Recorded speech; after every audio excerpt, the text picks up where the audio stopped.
Le transport aérien a ses propres règles, et elles sont strictes et mystérieuses. Gardez vos cachets-bleus ouverts, fermez vos tablettes, remontez votre siège en position verticale et n'essayez pas d'aller faire pipi avant le décollage. Attends, c'est quoi la dernière consigne ? Je rêve ! Il est interdit d'utiliser les toilettes avant le décollage ? Et qu'est-ce qui se passera si tu essayes ? Commençons par le début. Tu arrives à l'aéroport bien trop tôt et tu te mets à traîner pour essayer de passer le temps. Au bout d'un moment, tu te retrouves dans un café de l'aéroport devant un grand cappuccino. Vas-y doucement ou tu risques de le regretter un peu plus tard. Bon, ce qui est fait est fait. Et comme tu pouvais t'y attendre, environ une demi-heure plus tard, tu fais la queue pour monter dans l'avion et ton corps te demande avec insistance d'évacuer tout ce liquide que tu as bu si imprudemment. Je te l'avais dit. Peu importe, te dis-tu. J'irai aux toilettes dès que j'aurai trouvé mon siège. En arrivant à ton siège, tu ranges ton bagage à main dans le compartiment et en te retournant, tu t'aperçois que le voyant des toilettes de bord est allumé en rouge. Attendez, il doit y avoir une erreur. L'avion n'a même pas encore décollé. Ils ont sans doute juste oublié de les déverrouiller. Mais avant que tu n'aies pu informer un agent de bord de cette erreur, le couloir se remplit de passagers et tu dois t'asseoir. Pourquoi ne pas te mettre à l'aise en attendant ? Sans y réfléchir à deux fois, tu inclines le dossier de ton siège et tu te détends. 3 secondes plus tard, un agent de bord se précipite vers toi. Veuillez remettre votre siège en position verticale. Mais enfin, pourquoi est-ce que tu ne peux pas profiter un peu du confort que tu as payé ? Eh bien, les raisons sont nombreuses. D'abord, ton siège incliné empêche les passagers qui sont derrière toi d'accéder à leur place. De plus, si quelque chose se produit et que l'avion doit être évacué, ils ne pourront pas se lever aussi rapidement qu'il le faudrait. Et si ton siège est incliné au moment de l'atterrissage, la personne qui est assise derrière toi pourrait se cogner la tête contre le dossier de ton siège. Mais c'est aussi pour ta sécurité à toi. Si tu es installé confortablement au moment où l'avion doit atterrir en catastrophe, ta tête risquera de frapper avec plus d'élan, donc de force, sur le siège devant toi. Tu pourrais être gravement blessé à la tête ou à la nuque. Et le dernier point, mais non le moindre, il y a de grandes chances que tu t'attires ainsi l'animosité du passager qui se trouve inconfortablement assis derrière toi tout au long du voyage. Ça valait quand même le coup d'essayer. Tu entends les moteurs démarrer. Tu décides de jeter un œil à tes réseaux sociaux. Pourriez-vous s'il vous plaît mettre votre téléphone en mode avion ou l'éteindre complètement ? Nous sommes sur le point de rejoindre la piste. C'est la même hôtesse que plus tôt. Eh ben, ce n'est pas ton jour. À vrai dire, rien de grave n'arrivera si tu utilises ton téléphone pendant le décollage ou l'atterrissage. Mais imagine qu'une vingtaine de passagers en fassent autant. D'après les pilotes, ce genre de situation peut donner lieu à des erreurs de lecture dans le cockpit. Par exemple, l'un de leurs appareils pourra leur indiquer que l'avion est plus haut qu'il ne l'est en réalité, ce qui peut facilement conduire à un accident. Donc, pas de téléphone pour toi. On n'est jamais trop prudent. Bon, d'accord. Et mon ordinateur portable ? Pas d'internet, promis. Tu sors ton appareil de sa housse, tu mets tes écouteurs et tu te prépares à regarder ta série préférée. Tu as téléchargé les épisodes au préalable, bien sûr. C'est alors que ton voisin se met à te faire un signe de la main, comme pour te dire d'enlever tes écouteurs. Je ne ferais pas ça si j'étais vous. Tu es censé garder ton ordinateur portable dans ton sac et le ranger dans l'espace devant toi pour une bonne raison. Si quelque chose tourne mal pendant ou juste après le décollage, il est possible que ton ordinateur te glisse des mains et s'envole à toute vitesse dans la cabine. Et risquer d'avoir un coup à la tête par ce qui n'est plus désormais qu'un boomerang hors de prix pourrait ne pas plaire à tout le monde. Aucun problème, pas d'ordinateur non plus.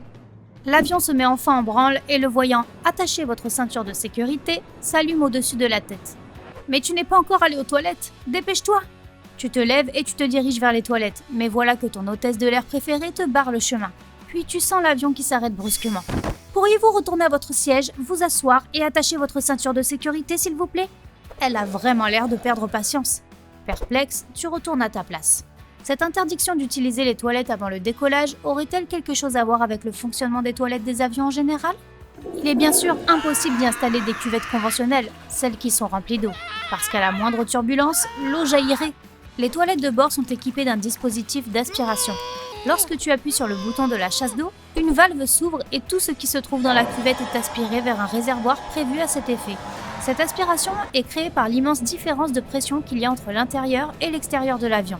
La haute pression à l'intérieur de la cabine pousse le contenu de la cuvette vers le bas et l'extérieur, là où la pression est plus basse. Mais bien sûr, ça explique tout. Pas de différence de pression au sol, pas de chasse d'eau. En fait, pas exactement. Grâce à un générateur situé à l'intérieur de l'avion, cette aspiration peut être artificiellement créée quand l'appareil n'a pas encore atteint une altitude suffisante. Mais alors quoi ? Ils ne veulent pas qu'on tire la chasse d'eau avant le décollage afin d'économiser de l'énergie ? Ce n'est pas ça. Juste pour rouler et décoller, un gros porteur utilise suffisamment d'énergie pour alimenter environ 4 millions d'ordinateurs portables. Un ou deux passagers tirant la chasse juste avant le décollage ne changeront pas grand-chose. L'interdiction d'utiliser les toilettes est surtout une question de sécurité. Un avion n'a pas le droit de rouler si une seule personne a quitté son siège ou ne porte pas sa ceinture de sécurité. Et pour des raisons évidentes, les toilettes ne sont pas équipées de ceinture. Il ne faudrait pas qu'un passager fasse une chute et tombe au mauvais endroit. Dans l'espace étroit des toilettes, ce ne sont pas les rebords où on peut se cogner la tête qui manquent. Et ce miroir a l'air vraiment effrayant. Voilà pourquoi si tu insistes encore pour utiliser les WC avant le décollage, l'avion risque de s'arrêter. Et tout le monde à bord devra attendre que tu aies terminé ta petite affaire. Et un tel retard peut coûter très cher. Si un avion s'arrête, il perdra sa place dans la file de décollage et il lui faudra attendre que les autres avions prévus à la même heure aient tous décollé avant de pouvoir repartir. Peu importe la compagnie aérienne avec laquelle tu voles, la règle est la même pour toutes. Il est même arrivé que des passagers se fassent expulser parce qu'ils avaient insisté pour se rendre aux toilettes alors que leur avion était déjà en route vers la piste de décollage. Ta seule chance, c'est que l'avion soit bloqué sur le tarmac. Si cela arrive, le personnel de bord doit te laisser utiliser les toilettes si tu le souhaites. Mais dès que l'avion entre sur une voie de circulation, tu dois être attaché à ton siège.